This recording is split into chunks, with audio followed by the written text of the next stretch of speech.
ini dengan tema pengertian, ruang lingkup, dan manfaat filsafat pendidikan Islam. Langsung saja kepada materi. Yang pertama yaitu pengertian filsafat pendidikan Islam. Secara harafiah, filsafat berasal dari bahasa Yunani, yaitu philos dan sophia, di mana philos yang berarti cinta dan sophia yang berarti kebijaksanaan. Jadi, filsafat berarti cinta akan kebijaksanaan. Selain itu, ada pula yang mengatakan bahwa filsafat berasal dari bahasa Arab, yaitu falsafah ataupun al-hikmah, yang berarti kebijaksanaan.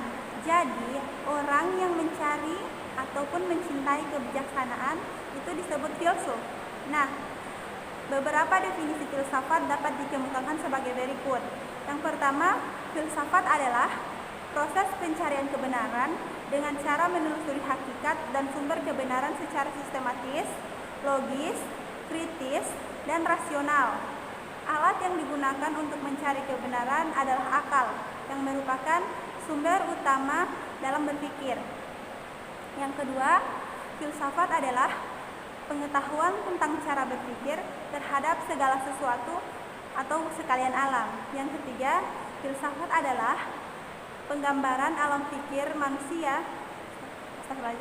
Filsafat adalah pengembaraan alam pikir manusia yang tidak mengenal kenyang dengan ilmu pengetahuan dan kebenaran yang hakiki. Oke, lanjut. Ruang lingkup filsafat pendidikan Islam. Penjelasan mengenai ruang lingkup ini mengandung indikasi bahwa filsafat pendidikan Islam telah diakui sebagai sebuah disiplin ilmu. Hal ini dapat dilihat adanya beberapa sumber bacaan, khususnya buku yang menginformasikan hasil pendidikan tentang filsafat pendidikan Islam. Sebagai sebuah disiplin ilmu, mau tidak mau, filsafat pendidikan Islam harus menunjukkan dengan jelas mengenai bidang kajiannya ataupun cakupan pembahasannya. Ruang lingkup filsafat pendidikan Islam adalah sebagai berikut. Yang pertama yaitu para pendidik adalah para guru, orang tua, tokoh masyarakat, dan siapapun itu yang memfungsikan dirinya untuk mendidik siapa saja yang dapat menjadi pendidik dan melakukan upaya untuk mendidik secara formal maupun informal. Para pendidik haruslah orang yang bisa diteladani, orang yang membina, mengarahkan, menuntut, dan mengembangkan minat serta bakat anak didik.